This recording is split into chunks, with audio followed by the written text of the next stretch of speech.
అందరికీ good evening అండి. కొన్ని ముఖ్యమైన కరెంట్ అఫైర్స్ని చదివితే గుర్తుండవు కాబట్టి మ్యాక్సిమం ఎంసీక్యూ అయితే గుర్తుండే ఛాన్సెస్ ఉంటుందని ఆలోచించి కొన్ని చేశాను.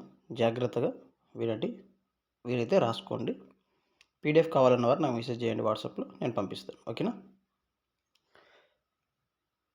కేంద్ర ప్రభుత్వం జనవరి 1, 2026 నుండి డిఏడిఆర్ని ఎంత శాతం పెంచింది? కేంద్ర ప్రభుత్వం జనవరి 1 నుండి డిఏడిఆర్ని ఎంత శాతం పెంచింది అంటే 4% పెంచింది. తర్వాత ప్రభుత్వం వివరణలో భాగంగా ఇచ్చిన చూడండి. తర్వాత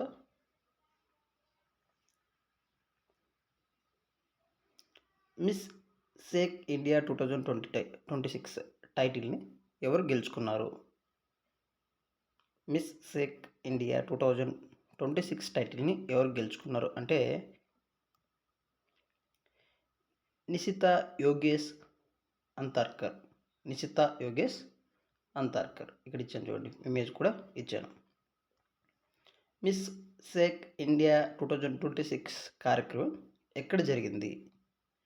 మిస్ షేక్ ఇండియా 2026 కార్యక్రమం ఎక్కడ జరిగింది అంటే ఇది బెంగళూరులో జరిగింది. ఇంపార్టెంట్ అండి, ఇక్కడ పెట్టుబడే ఛాన్సెస్ ఉన్నాయి. అందుకే 2 ప్లేస్ అండ్ ఎవరికి ఇచ్చిందని కూడా ఇచ్చాను. తర్వాత భారతీయ భాషలను ప్రోత్సహించడానికి ఏఐసిటిఈ ఏ స్కీమ్ 3వ ఎడిషన్గా ప్రారంభించబడింది అంటే వాణి అండి, ఇక్కడ గుర్తుపెట్టుకోండి, వాణి. తర్వాత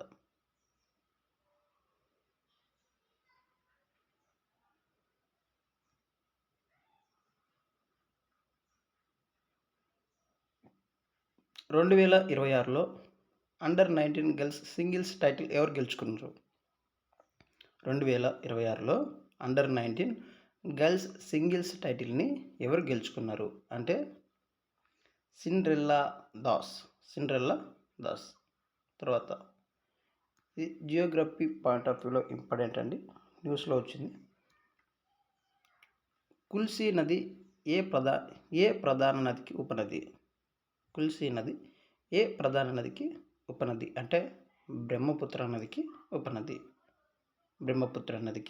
ఉపనది. తర్వాత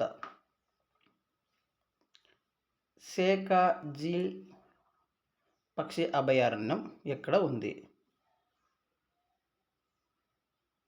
ఉంది అంటే అలీగఢ్లో ఉంది. ఇది ఎందుకు న్యూస్లోకి వచ్చింది అంటే ఇది ఉత్తరప్రదేశ్లోని అలీగఢ్లో ఉంది. భారతదేశపు 99వ రామ్సార్ సైట్ అనమాట. భారతదేశపు 99వ రామ్సార్ సైట్ ఏంటి అంటే షేకాజిల్ పక్షి అభయారణ్యం. ఇలా అని అడగచ్చు, భారతదేశపు 99వ రామ్సార్ సైట్ ఏది? షేకాజిల్ పక్షి అభయారణ్యం. అయితే షేకాజిల్ పక్షి అభయారణ్యం ఎక్కడ ఉంది? ఉత్తరప్రదేశ్లోని అలీగఢ్లో ఉందన్నమాట. ఎలాగైనా అడిగే ఛాన్స్ ఉంది, చూసుకోండి. తర్వాత కాలామారియా గోర్గోనెసిస్ అనే కొత్త పాము జాతి ఎక్కడ కనుగొనబడింది? కాలామారియా గోర్గోనెసిస్ అనే పాము జాతి ఎక్కడ కనుగొనబడింది అంటే ఇది మేఘాలయలో కనుగొనబడిందండి. ఎక్కడ అంటే మేఘాలయలో కనుగొనబడింది. ఇక్కడ ఇమేజ్ కూడా ఇచ్చింటారు, పాము చూడండి, ఇది పాము జాతి. తర్వాత గ్లోబల్ గ్రీన్ ఐకాన్ అవార్డు ఎవరికి ఇవ్వబడింది? గ్లోబల్ గ్రీన్ ఐకాన్ అవార్డు ఎవరికి ఇవ్వబడింది అంటే సంతోష్ కుమార్కి ఇవ్వబడింది. యూకేలో జరిగిన క్లైమేట్ సమావేశానికి ఈ అవార్డు ఇచ్చారు. ఇవ్వడం జరిగింది. భారతదేశ 95వ చెస్ గ్రాండ్ మాస్టర్గా ఎవరు నిలిచారు? భారతదేశపు యొక్క 95వ చెస్ గ్రాండ్ మాస్టర్ ఎవరు నిలిచారు అంటే అరోనాయిక్ ఘోష్ నిలిచడం జరిగింది. ఈయన భారతదేశపు 95వ చెస్ మ్యాన్. తర్వాత ఈ సంవత్సరపు ప్రపంచ భూమి, వెరీ వెరీ ఇంపార్టెంట్ అండి. ఈ క్వశ్చన్ 99 పాయింట్ రావచ్చు. ఈ సంవత్సరపు ప్రపంచ భూమి దినోత్సవం వరల్డ్ ఎర్త్ డే ఎప్పుడు వరల్డ్ ఎర్త్ డే అంటే ఏప్రిల్ 22 ఇలా అడగొచ్చు. ప్రపంచ భూ దినోత్సవం ఎప్పుడు అని అడగొచ్చు. ఏప్రిల్ 22 లేదా థీమ్స్ అడిగే ఛాన్స్ ఎక్కువ ఉంది కాబట్టి అయితే ఈ సంవత్సరపు ప్రపంచ భూమి దినోత్సవపు వరల్డ్ ఎర్త్ డే యొక్క గ్లోబల్ థీమ్ ఏంటి అని అడిగినప్పుడు our planet, our power, our planet.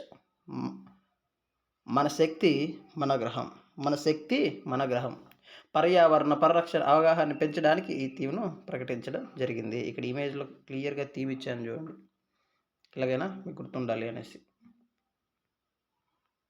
Maximum వచ్చే ఛాన్సెస్ ఉంది. ఓకే. ఆల్వేస్ స్టడీ ప్రతిరోజు మీకు మెయిన్స్ క్లాస్‌కి సంబంధించి 8:30కి 8:30కి ప్రతిరోజు లైవ్ క్లాసెస్ జరుగుతూ ఉన్నాయి. లైవ్ క్లాస్‌లో మేము షేర్ చేస్తున్న స్క్రీన్ ఏమైనా కొంచెం చిన్నగా అనిపిస్తే మీరు కొంచెం జూమ్ చేసుకుంటే మీకు క్లారిటీ వస్తుంది. ఓకే. ఆల్ ది బెస్ట్ అండి. బాగా చదువుకోండి. అందరూ బాగుండాలి. అందులో మనం ఉండాలి.